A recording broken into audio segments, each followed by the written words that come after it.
we went to Har Herzl in Israel. For some reason, going to Har Herzl, for me, Mount Herzl is one of the places where I am moved so much. It's not supposed to be this way. Parents should not be burying their children. The entire Har Herzl is soldiers that have died while trying to only do Avodas Hashem, serving their people, us, so that we can have Eretz Yisrael, Am Yisrael.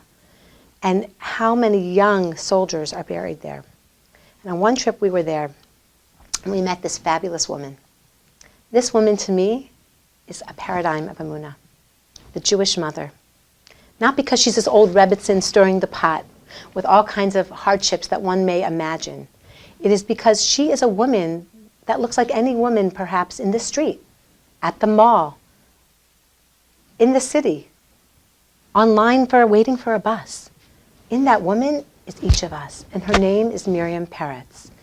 Miriam Peretz is an incredible woman. She wrote a book called Miriam's Song. It was first in Hebrew, now it's in English. She writes about her whole life in Israel and how she came from Morocco, and the only thing she knew, she came from poverty. The only thing she knew from her parents and her grandparents was that they longed to go to Yerushalayim, to Jerusalem. And that was her dream, to get there, because this is what she heard from her family. And she tells her whole story. But what I want to share with you about her today is here on Har Herzl, she's speaking to us, where she's buried 2 of her children.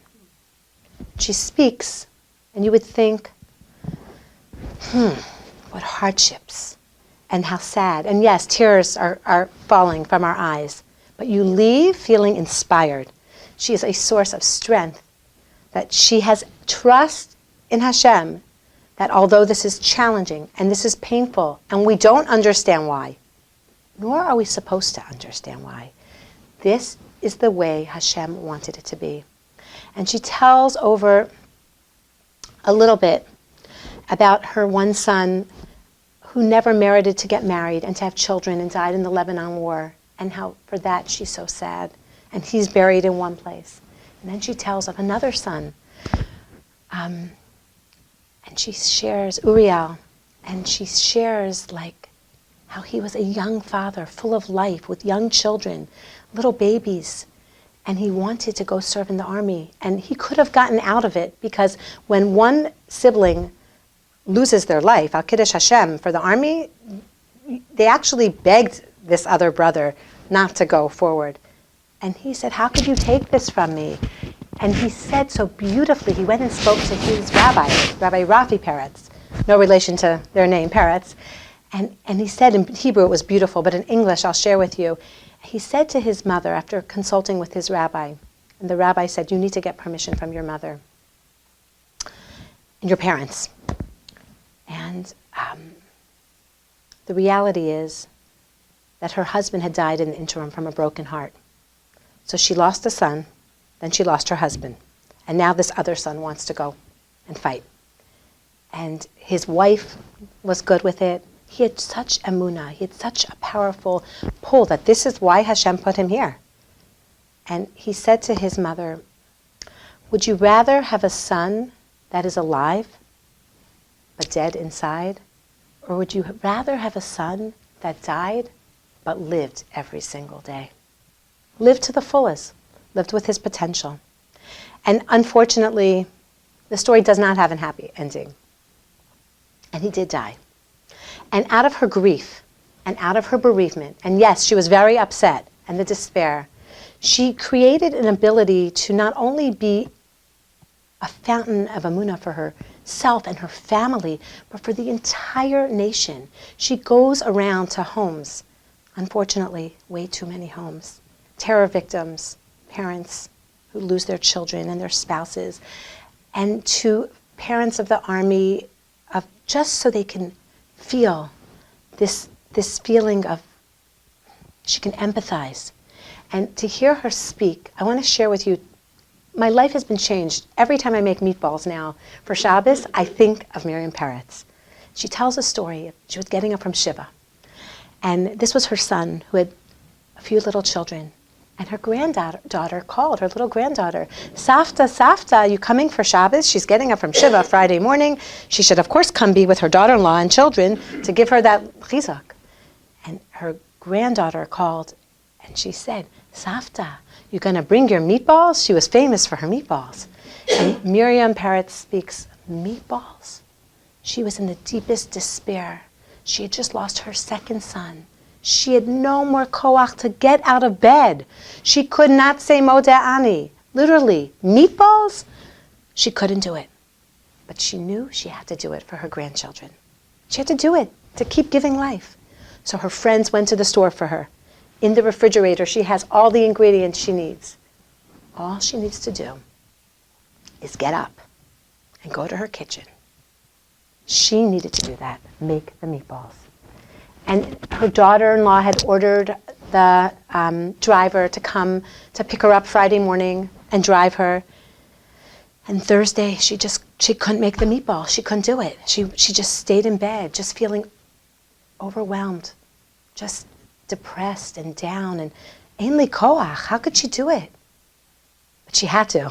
She thought of that young grandchild that's waiting for her meatballs. How could she let them down? Friday morning, she gets up in the wee hours of the morning, middle of the night for most of us, and she pushes herself. She opens the refrigerator. She takes that meat, she puts in her egg, and the matz meal, and the spices, and she mixes it all up. And then she makes the sauce. And she starts to roll the meatballs. And with each meatball she rolls, she remembers her son, the army man, the Chaya, the strong man. He loved those meatballs. He would run in from his base and he would eat them from the pot. She would yell at him, sit down, take a bowl with a fork. He was so hungry, he would go right to the pot. And each meatball, she would say, this was the first time we went with you to get your siddur. And this meatball was when you made your Chumash party. And this meatball is when you started to learn Gemara. And this meatball was by your laning of your bar mitzvah. And this meatball, on and on and on. Every milestone, every memory, his whole beautiful life that he lived, although short, filled with milestones and enriched with goodness. And she said, before she knew it, the whole pot of meatballs was made.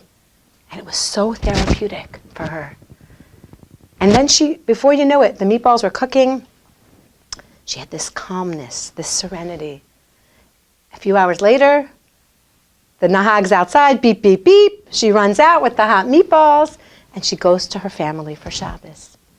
And to me, every time I make meatballs now, I just think of the Emunah in those meatballs.